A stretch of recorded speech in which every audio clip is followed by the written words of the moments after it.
Alex, thank you so much for being here with us today. Yeah, she didn't say old, so I thought that was cool. So I thought she was going to say old face, so that's good. So I'll go ahead and start with what you have announced today, the new project. Not so new. You announced it last year, launched it. MoneyGram has launched a non-custodial wallet. We were talking backstage, and you actually said something quite interesting to me. You said, to an extent, this disrupts your existing business. So tell me more, why are you guys doing something that could potentially cannibalize what you already have? Yeah, no, it's absolutely a great question. We have been kind of at the forefront of cross-border payments for a very, very long time, and obviously over the last decade with the disruption of digital and sort of the changes in the environment, we've been pushing the envelope as hard as we can to transform the business. And so while cash to cash is still sort of core to what we do, and it's critical for a lot of customers around the world, the movement to digital has just been so profound and such a unique shift in terms of consumer behaviors and what's happening sort of in the landscape. When we started looking at what we can do with blockchain, what we can do with crypto, sort of at the end of last decade, in kind of 2018, we came up with this MoneyGram Stellar Access idea, which was to really sort of bridge fiat and crypto and give a way for consumers to sort of move money in and out of the systems, sort of interoperability, as it were. And we partner with a lot of great wallets to help us do that. And there's been a lot of learnings and a lot of things happening in that space. What we wanted to do, though, was sort of then drop back and take that technology and come up with this idea around how do we think differently about consumer needs and use cases? How do we think differently about how money can move? And so with the launch of MoneyGram Wallet, we're actually enabling consumers to load USDC, move USDC, and cash out USDC when they want to. And it begins to solve for a lot of the challenges in sort of a traditional fiat world with things like inflation, with variable FX rates and sort of shift and changes going on. And it also sort of empowers consumers a little bit differently by taking away sort of the need to complete a transaction at any point in time and enabling more seamless interaction. So we're super excited about it, but I think it's sort of the next phase of where the world is going, and so we want to be at the forefront. So there's a lot of technologies out there, crypto being one of them. Yes, yeah. There are a lot of technologies. You guys are trying a couple of different things. Do you think that one day MoneyGram is a completely crypto company? Yeah, I wouldn't think so. First and foremost, we've got to get through a lot of regulation, a lot of challenges with governments, with banking, with backing way up. I say I'm the first person to tell everybody that sovereign nations exist for a reason. Governments are designed to protect them. Banks are designed to work within that realm. And I think what we try to do by pushing cross-border payments, by doing what we do in Remittance, we try to simplify that and make it more seamless to live in sort of a borderless world. I think the idea behind a lot of blockchain technology and a lot of crypto is to try to do the same thing.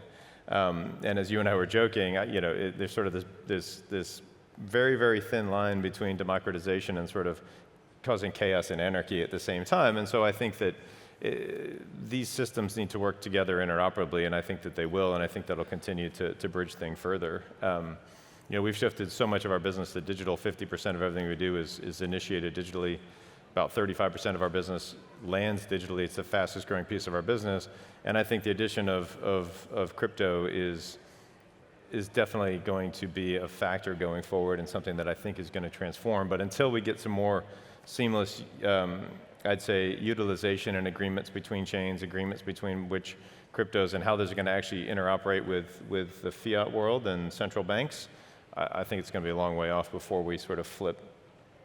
So a couple of different things I want to explore from what you just said. So maybe I'll start here. The statistic you gave us, 50% is digital now. If I remember correctly, in 2011, it was 3%. Yep. What percent today is crypto, right? You guys have done different projects with Ripple, Stellar. I'll throw out 3%, so 3%? Yeah. So not huge. No, not huge. Not huge, but eventually you think it could get 50. Yeah, and we're playing in a lot of different ways. I think the support we get from Stellar has just been absolutely phenomenal. We love everything that we've done together.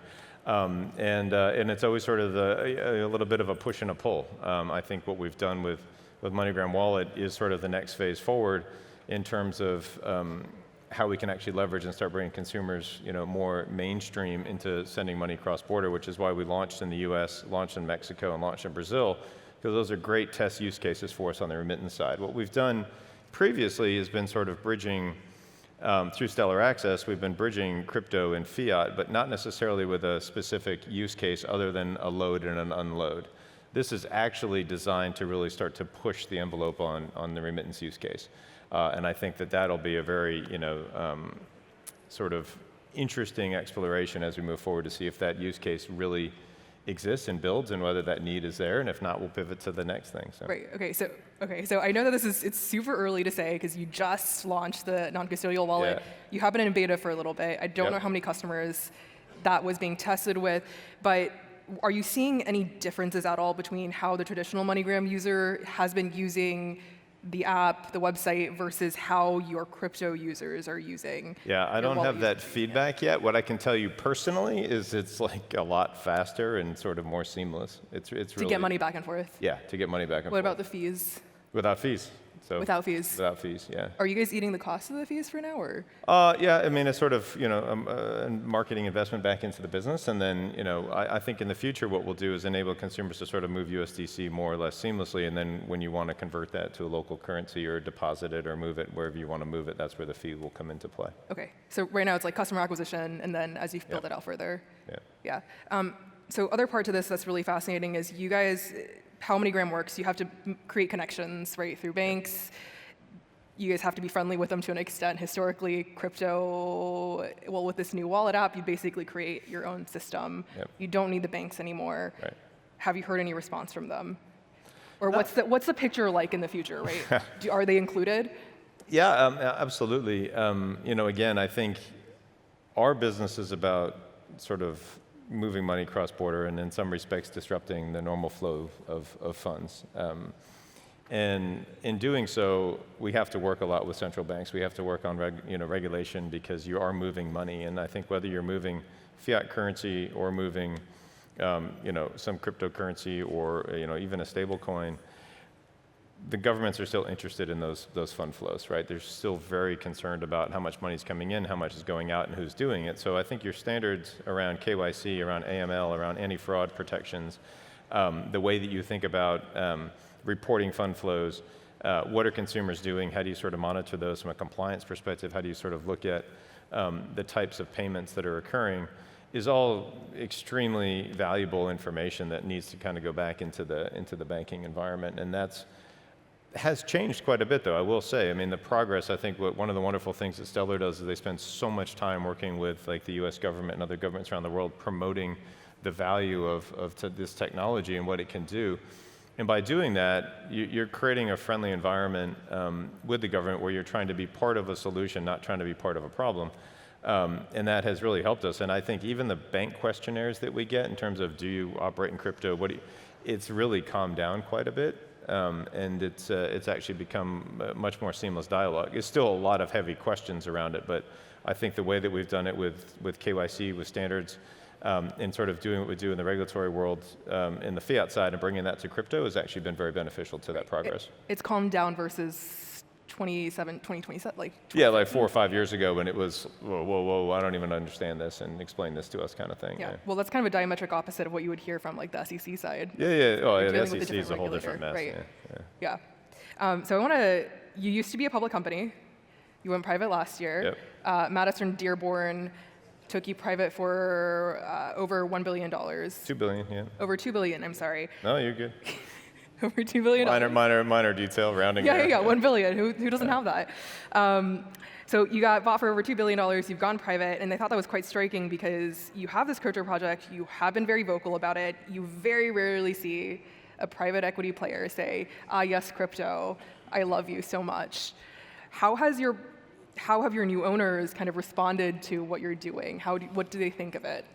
Yeah, it's a great question in terms of what they think of it. I'm not sure what they think of it because I'm not sure they quite understand it. But they definitely made the investment in MoneyGram because of what we were doing to invest in the future and invest in digital and invest in fintech and the payment landscape and the transformation that we see and sort of moving from the whatever you want to call it, the legacy company that we were many years ago. I just met a couple of people backstage who were saying, what we're doing in digital and blockchain and crypto completely changes the way that consumers see the company. It changes the way that our partners see us, and it changes sort of that dynamic. And I think Madison Dearborn appreciates that from a value creation perspective. And at the end of the day, that's what they're all about, is they're trying to create value, right? They want us to push the envelope. They want the company to grow, expand, and create as much value as possible, because someday they'll want to sell us again. So for more than $2 billion, right? So it's a little self-serving maybe, but as long as it's creating value and moving it forward, they're less concerned about. Right. Like they see it as kind of maybe one day eventually it'll be more than 3% of revenue. This could be a major growth driver. Yeah. Okay. Absolutely. Would you ever go the strategy of MicroStrategy and start buying Bitcoin as a treasury management? Our former GC was really bullish on that idea.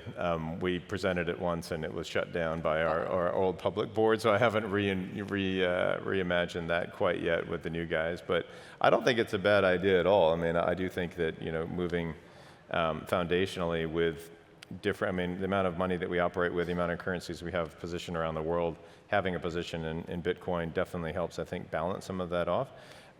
We don't do it, but I think it's a great hedge. Okay, so you could potentially bring it up one day? I'll bring it up again, yes. Someday, yeah. So you got to be told no, right? Otherwise, you never try anything. That's very true. But would you go in as fully as MicroStrategy's Sailor has? Okay. No. They're more hedging to it. They do too much of that. So I got enough problems. Speaking of which, you were a public company. You're no longer a public company. That's protected you from some things like the market volatility that's been happening. Unless you're an AI company, then everything's rosy. There are a couple of crypto companies that are trying to go public again. Do you think that that's foolish of them? No, not necessarily. I mean, I think that, I guess it depends on who you like getting a phone call from every day. If you're a founder, you get calls from VCs. If you're a public company, you get calls from shareholders. And if you're private equity, you get calls from private equity guys all day long. So, I think it's just, pick your poison and go with it. So, okay. you have to report to somebody sometime. Right. And maybe you just love talking to the SEC. Exactly. All right. Well, thank you so much. You have to talk to them anyways. It doesn't matter. Very true. All right. Well, thank you so much for being here, Alex. Thanks everybody. Appreciate it. Yes. And I'm going to go ahead and hand this off to our hosts.